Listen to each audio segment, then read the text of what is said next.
దమ్ముంటే అసెంబ్లీకి వచ్చి మాట్లాడాలని, వారు ప్రజలకు చేసిన మేలు ఏంటో చెప్పాలని, అసెంబ్లీకి రాకుండా అబద్ధపు పత్రిక, టీవీ పెట్టుకుని గ్లోబల్స్ ప్రచారం చేస్తే చట్టపరంగా చర్యలు తీసుకుంటామని మంత్రి కొలుసు పార్థసారథి హెచ్చరించారు. మంగళగిరి టీడీపీ జాతీయ ప్రధాన కార్యాలయంలో జగ్గయ్యపేట ఎమ్మెల్యే శ్రీరామ్ రాజగోపాల్తో కలిసి నిర్వహించిన విలేకరుల సమావేశంలో మంత్రి పార్థసారథి మాట్లాడారు.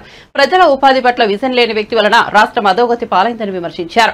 నేడు అటువంటి రాష్ట్రాన్ని గాడిలో పెట్టడానికి చంద్రబాబు ప్రయత్నిస్తున్నారని, చంద్రబాబు మీద నమ్మకంతో ఇతర రాష్ట్రాల వారు పెట్టుబడులు పెట్టడానికి చూస్తున్నారని వెల్లడించారు. కారణం ఎవరు?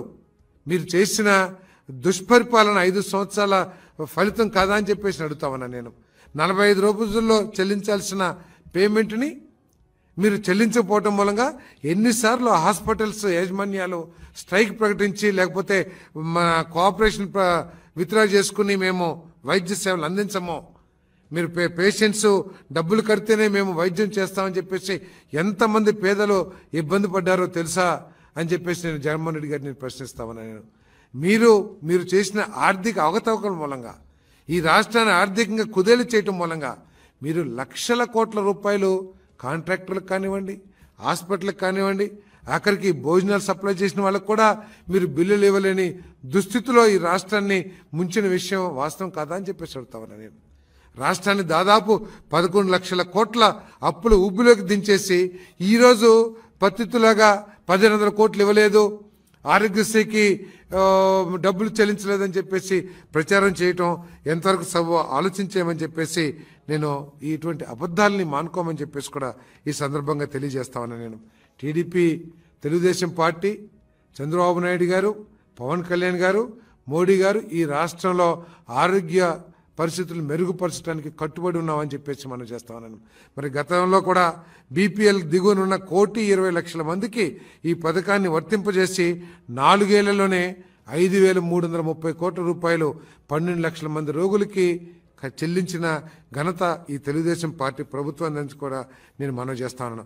అంతేకాకుండా అనేకమైన వినికిడి లోపం ఉన్న వాళ్ళకి కాక్లియర్ ఇంప్లాంటేషన్ కానివ్వండి, గుండె ఊపిరితిత్తులకు సంబంధించి 6 లక్షల మందికి, మూత్రపిండ మార్పిడి లాంటి వాళ్ళకి 3.5 లక్షల మందికి మరి వైద్య సేవలు ఉచితంగా అందించిన ఘనత ఈ ప్రభుత్వం కూడా మనం చేస్తామని. నేను అంతేకాకుండా క్లెయిమ్ అందంగానే, అంటే వైద్యం చేయగానే హాస్పిటల్స్ పంపించే క్లెయిమ్స్ ఏదైతే ఉంటాయో 70% క్లెయిమ్స్ని వెంటనే చెల్లించిన ఘనత గత చరిత్ర తెలుగుదేశం పార్టీది, చంద్రబాబు నాయుడు గారిది అని చెప్పేసి కూడా ఈ సందర్భంగా నేను తెలియజేస్తామని. నేను మరి ఇప్పుడు గతంలో జగన్మోహన్ రెడ్డి గారి ప్రభుత్వం ఒకసారి ఆలోచించేయండి, ఎన్నిసార్లు ఈ రాష్ట్రంలో ఆసుపత్రులు మేము ఆరోగ్యశ్రీ సేవల్ని అందించలేము అని చెప్పేసి మరి ఈ సేవలను ఆపేసి ఒకసారి ఆలోచించమని చెప్పేసి మనం చేస్తాను.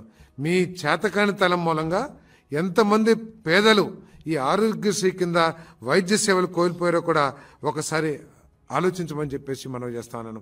మరి ఇటువంటి అబద్ధాలని ప్రచారం చేయటానికి పూనుకునే కంటే మీ పత్రిక ఉంది కదా అని చెప్పేసి దాంట్లో అబద్ధాలు ప్రచారం చేసి గోబెల్స్ ప్రచారం చేసే కంటే మీకు దమ్ముంటే, మీ పరిపాలనలో ఈ రాష్ట్ర ప్రజలకి మెరుగైన పరిపాలన అందించామని చెప్పేసి నమ్మకం ఉంటే, ఈ రాష్ట్రాన్ని ఏదైతే చంద్రబాబు నాయుడు గారు సోదాహరణంగా పూర్తి ఎవిడెన్స్తో సహా, ఆధారాలతో సహా ప్రతి డిపార్ట్మెంట్లో ఎంత బకాయిలు పెట్టారు, ఎంత నష్టం చేశారు, మీ పరిపాలన మూలంగా ఈ రాష్ట్రానికి ఎంత నష్టం చేకూరిందని ఆధారాలతో సహా చెప్తున్నారో, మీకు దాని మీద ఏమైనా అభ్యంతరాలుంటే దమ్ముంటే అసెంబ్లీకి రమ్మని చెప్పేసి కూడా సాక్షాత్ ముఖ్యమంత్రి గారే ఛాలెంజ్ చేశారు.